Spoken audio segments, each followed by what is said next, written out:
إن الحمد لله نحمده ونستعينه ونستغفره ونعوذ بالله من شرور أنفسنا ومن سيئات أعمالنا.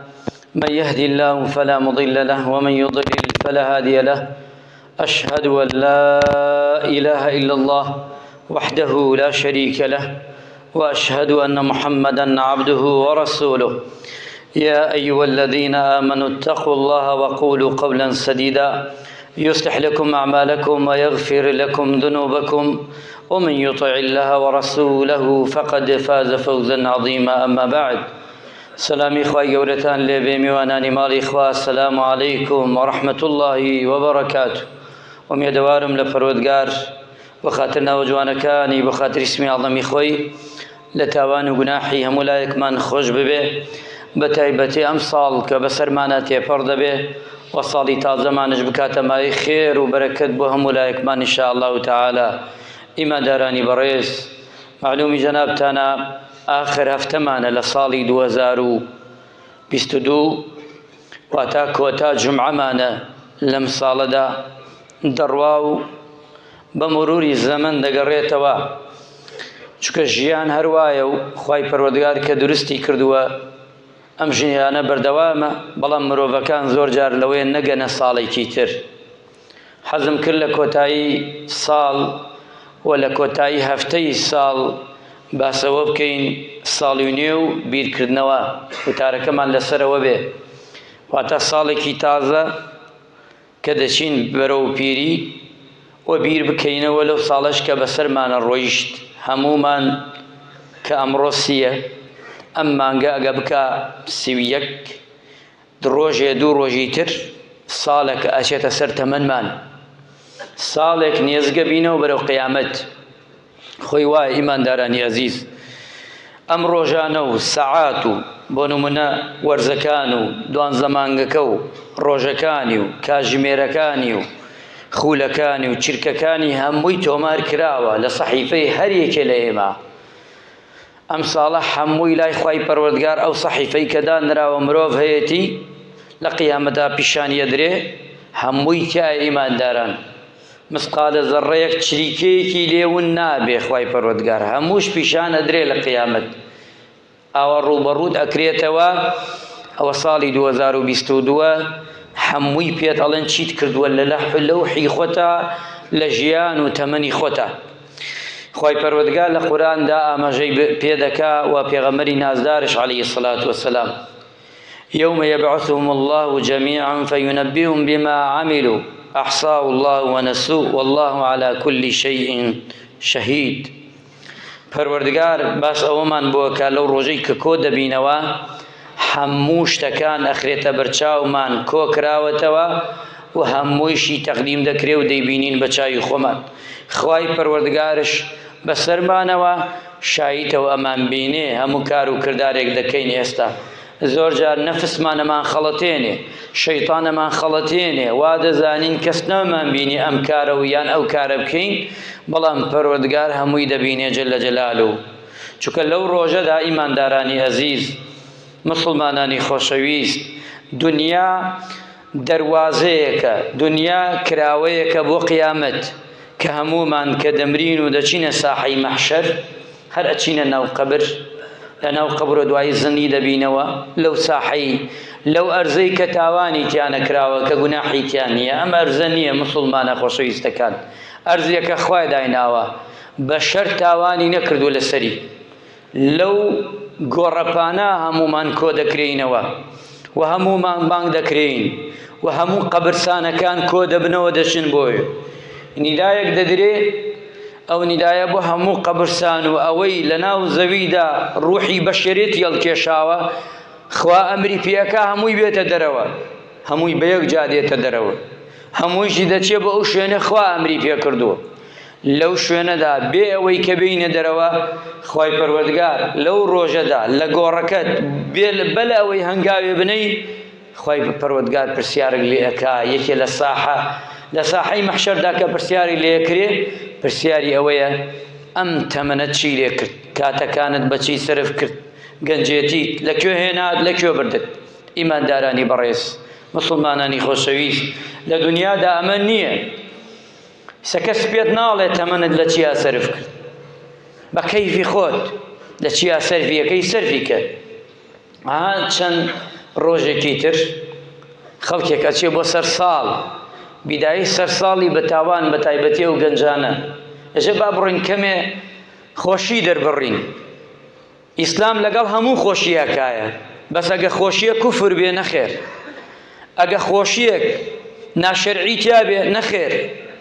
تۆ نوێژەکەی ئەی گەنجی دڵسۆز، ئەی پیاوی بەڕێز، ئەی خوشکی بەڕێز، ئەی دایکی ئازیز، نوێژەکەی شایەتی ئەدەی خوایە خوایە. تۆ ئەڕۆی لە خۆشیەکە، خۆشیەکەی ئەڵێن خوا کوڕی هەیە، نەعوذ بالله. بۆ تێناگەی، حەتاکەی تێناگەی، گوێت بکەرەوە با باش بچێتە گوێتە. سەری ساڵ واتە سێ خوا هەیە، نەعوذ بالله. خوا کوڕی هەیە، خوا ژنی هەیە. تۆ شتەی لاوە قورئانەکە دەکەیتەواڵی بسم الله الرحمن الرحيم قل هو الله أحد الله الصمد لم يلد ولم يولد. کامنی تەواوە، تۆ کامنیت هەڵبژاردووە. تۆ لە خۆشیەکە خۆشی مەکە ناشەرعیە، خۆشیەکە مەکە خۆشی بێ، بەڵام خوا تووڕە بکە. ئیماندارانی ئازیز و خۆشەویست، خۆشیەک نەبێت تێکەڵکردن و شتی ناشەرعی بێ. پێمان خۆشە چۆن پێغەمبەری خوا دێتە سەر دنیا، پێمان خۆشە عیسا عەلەیهی سەلام بێتە سەر دنیا، بەڵام ئەبێ ناشەرعی بکەی نابێ. ئەبێ شتانێک بڵێ کە عیسا عەلەیهی سەلام حرامی کردووە لە کتێبەکەیە، خواکەی پێی ڕازی نییە، تۆ دەیکەی. بوهتان دەدەیتە پاڵی پێغەمبەرێ لە پێغەمبەران، بۆ بوهتانێکش دەدەیتە پاڵی ئەو خودایە کە تاقو تەنیایە، نەخێر. بەڵام وریابیت ئەبێ ئەمانە نەیکەیتە ئەوەی ساڵەکەت کۆتایەکەی بە خراپ بێ، بیدایەکەیش یە خراپ بێ. خوا پەنامان بدە. چونکە پێغەمبەری خوا فەرمی عەلەیهی سەڵات وەسەلام ئینسان هەنگاوێک ناناتا و پرسیارانەی لێ نەکرێ. ئەمجا خوای پەروەردگارشە فەرمێ یا ئەیها الذین ئامنوا اتقوا الله ولتنظر نفس ما قدمت لغد. ئەی ئیمانداران، ئەوەی کە ئیمانی هێناوە خوای پەروەردگارە فەرمێ لە خوا بترسن، بۆ چیتان ئامادە کردووە بۆ سبەینی. سبەینی مەبەستی قیامەت، مەبەستی قەبر و قیامەت و ساحەی مەحشەرە بە تەنیا ئامینیتەوە. ئازیزان و خۆشەویستان، چونکە لەو ڕۆژەدا کە میزانی خوا دانرێ، لەو ڕۆژەدا هیچ زوڵمێ لە هیچ بەشەرێ بوونەوەرێک تەنانە گیانلەبەرێک ناکرێ. خوا حکمی خۆی دەکا و حەقی هەموو مرۆڤەکان ئەدا. لەو ڕۆژە ئەبێ ئینسان ئیماندار ئاگای بێ، چونکە ئیاکم والمحقرات الذنوب. پێغەمبەری خوا فەرمی عەلەیهی سەڵات وەسەلام وریای تاوان بن، وریای گوناح بن.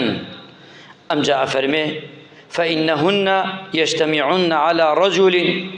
گوناحەکان چەنێ بچووکش بن، کۆ دەبنەوە حتا چی لەناوتەدا، حتا ئەو بەشەرە ئەو مرۆڤە گوناح وای لێکا لە ناویەدا.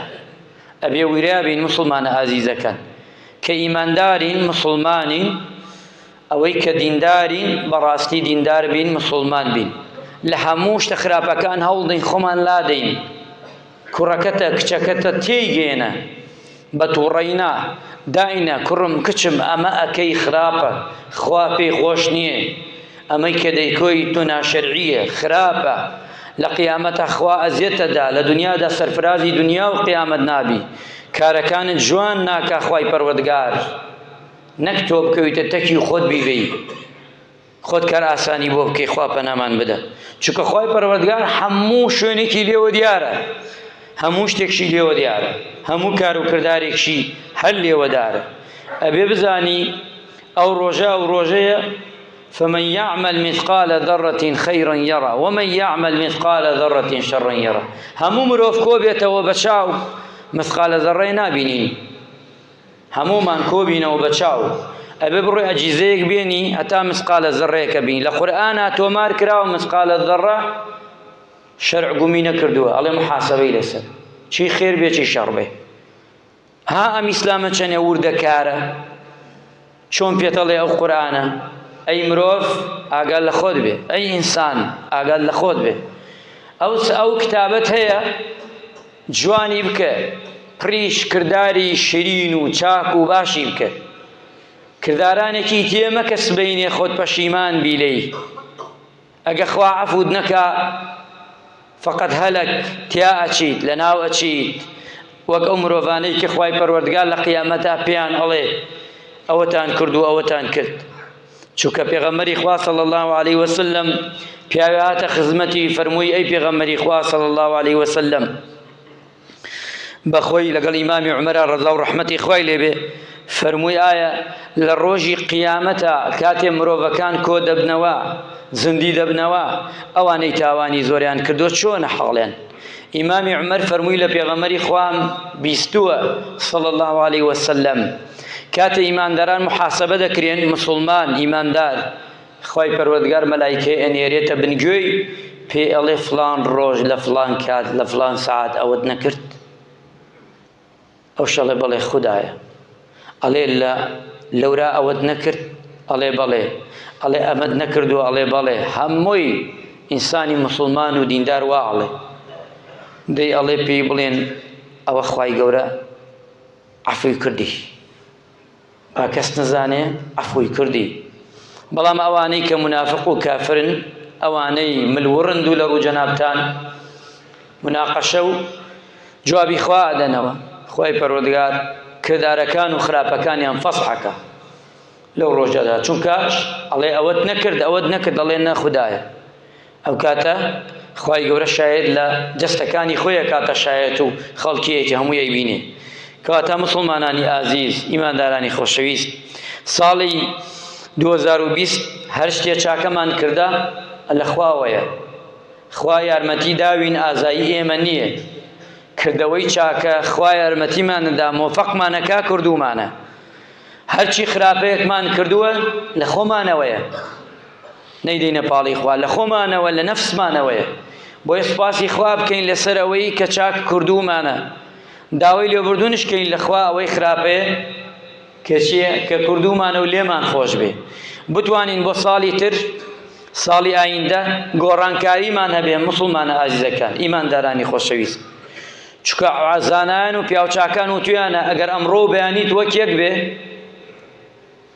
کەواتە تۆ مسلمانێکی سەرکەوتوو نیت ئەمڕۆ سبەینێت وەک یەک بێ مسلمانێک نیت کە ئەوە بێ جێگای دڵخۆشی بیت چکە بێ ئینسان ساڵی لەگە ساڵێکی تر جیاوازی هەبێ لە کردەوەی چاکە لە شتی جوان بۆ کۆمەڵگا تەقدیمی کە لە شتی باشە ئەوەی کە ئەتوانێت چکە ئێمە خەلیفەی سەرزەوین ئەبێ دنیا ئاوەدان کەینەوە بە جوانی بە چاکی ئەگەر ئێمەی مسلمان ئێمەی دیندار ئێمەی ئەهلی مزگەوت ئێمەی ئەهلی قیبلە ئەم دنیایە ئاوەدان نەکەینەوە بە چاکە خەڵک زۆرە بە خراپە ئاوەدانی کاتەوە پڕی یەکەن لە خراپە دانیشتوونە لە کەمینە و جوان بەرنامەیانشدا ڕێژاوە ئەگەر تۆ بەرنامەی ساڵێکت نییە هەیە بەرنامەی 30 ساڵی هەیە ئەو دنیایە و ئەو سەرزەویە چۆن نقم بکە لە گوناح و لە تاوان و لە خراپە و خراپەکانی معقول نییە ئینسانی مسلمان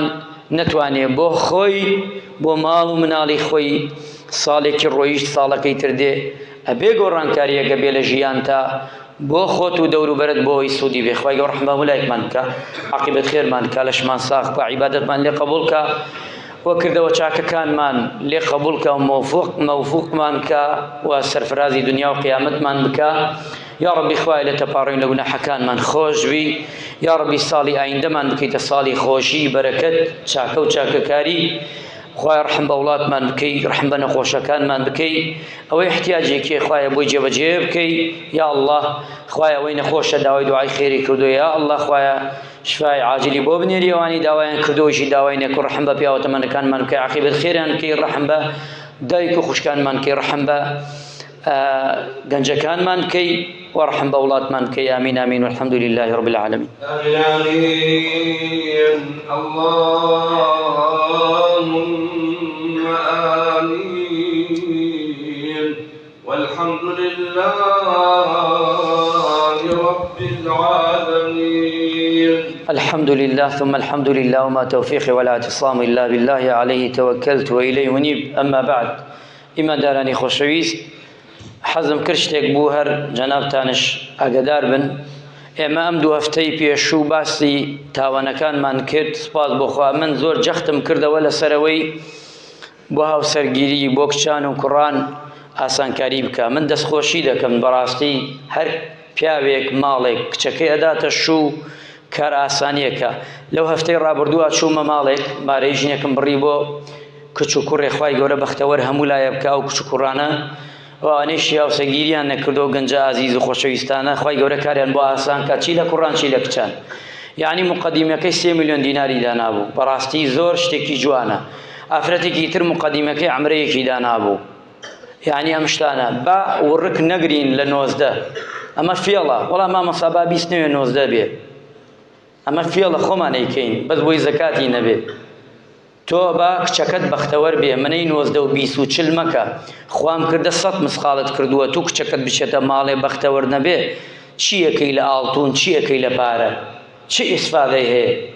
تۆ لە بیدایەوە مەکە جارێ هەر لە بیدایەوە بکەی ئەم کچەی تۆ بە زۆر دراوەتە ئەم کوڕە پاگیری لێ بکەی. ئەوڵا کچەکەم نادەمە بەلاش.